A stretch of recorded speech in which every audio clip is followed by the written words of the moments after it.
Anyway, moving along here. Let's see here. What else do I got for us?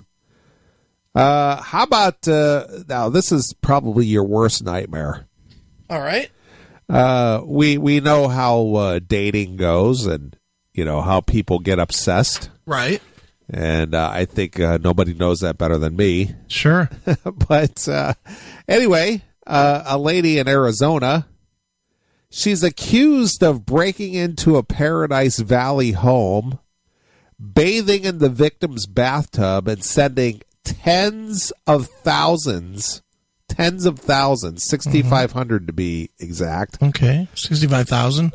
6,500. That's not tens of thousands. Well, 65,000 rather. Okay. Yeah, I got that wrong.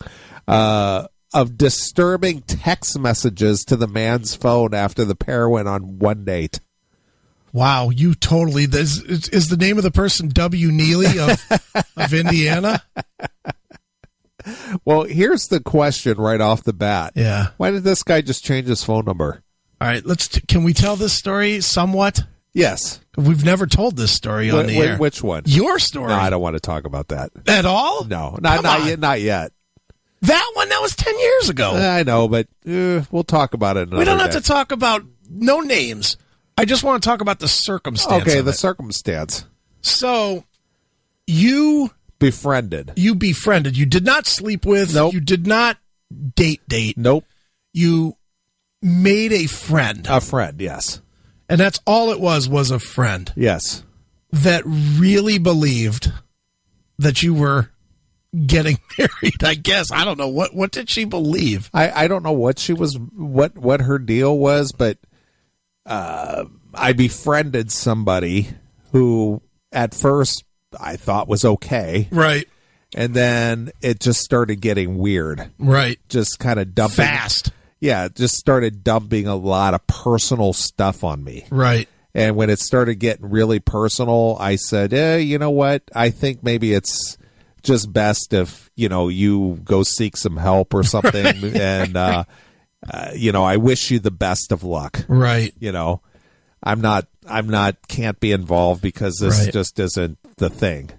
But then it just got crazy. Right. It's like, you can't do this to me. You can't drop me like that. You can't, I'm coming to, find you and all this other stuff. From another country? Yeah, from another country. From another country. So it just got weird, and fortunately it did go away. Yeah, but weren't there thousands of texts? Lots of texts. Hundreds of phone calls? Well, a lot of phone call. I don't know if it went into the hundreds. Well, you had to get a new phone. I did. I had to change my phone number. And that person was calling your work. Yeah, calling the office, yes. What a mess. Yeah. Just because I showed some, compassion or some friendship. Right.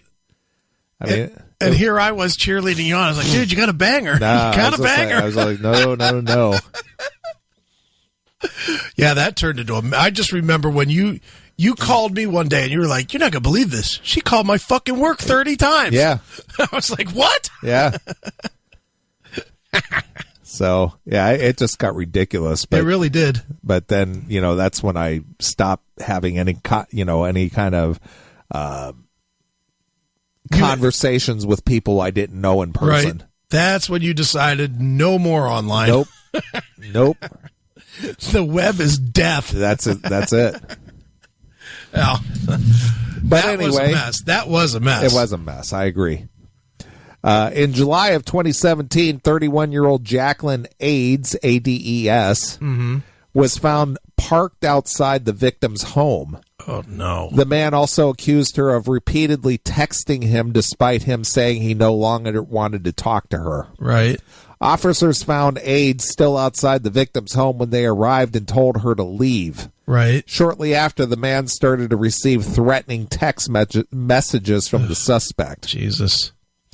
Police received a similar report in December from the same residence, but officers weren't able to locate her. Uh-oh. On April 8th, the victim called a detective a third time saying he was out of the country but saw Ades in his home while checking his home surveillance video. So the guy was out of town, so this lady helped herself to his house.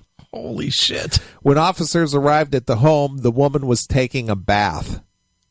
At his house? At his house. She broke in and basically was taking a bath. Wow. A large butcher knife was discovered on the passenger seat of her car. She was taken into custody and charged with trespassing. That's it? Well, after AIDS was released from jail, she allegedly started sending more threatening text messages to the victim. Some of the messages alluded that harm may come to him. Oh, wow. Less than 3 weeks later, the victim called authorities to report receiving multiple threatening text messages from her. The man also explained that they met on a dating website, and after one date, AIDS began stalking and harassing him. Wow. AIDS allegedly sent about 65,000, that's 65,000 text messages to the man's phone. That's a lot of text. That is a lot of text. The victim said that she sent about 500 text messages to him a day. Wow. In one of AIDS' messages, she allegedly stated, "Don't ever try to leave me. I'll kill you." Is that her that Phil posted? Let me take a look here. Let me see. Yep, that would be her. Wow, she's got the crazy eye, too. Yeah, of course. She's definitely got the crazy eye. Yep. Yeah, I agree with you, Nathan. Guilty. Anyway, getting back to the story. Yeah. She said, "Don't ever try to leave me. I'll kill you. I don't want to be a murderer." Wow. She also said she wanted to wear his body parts and bathe in his blood. Ugh. Now, your craziness didn't go that far, No, did it? of course not, no. You say, of course not. It happened to this guy. This guy's no different than us. Yes. On May 4th, police were called to a business in Scottsdale after a passerby noticed AIDS acting irrationally and claiming to be the owner's wife. Right. The owner of the business is the Paradise Valley resident. AIDS was arrested on Tuesday of charges of threatening, stalking, and harassment. Right. After being questioned by police, the suspect explained that she sent the man text messages all day, but he would never respond. She said that she threatened him because she was worried he had called the police to report her behavior. Right. The woman is also accused of admitting that she threatened him because she didn't want him to leave and because she loved him. She allegedly admitted to knowing her statements were crazy and plans to return to Florida once she is released. Wow. Why didn't he just block her? Well, that's what I said. It's just like, 65,000 texts, and he just continues using the same phone? Yeah. Or, can't you just block the number? You would think so. Come on. Why would he allow her to send 65,000 texts? No. I think once it got to 6,000, that's when the police are getting involved. Yeah. Probably less than that. Yeah, 100. Yeah. That's a lot of texts. Yeah. Talk about somebody who gets obsessed with you. Yeah, no shit. That's ridiculous. Being single is the only way to be anymore. The pickings to find the one that's not crazy. Right.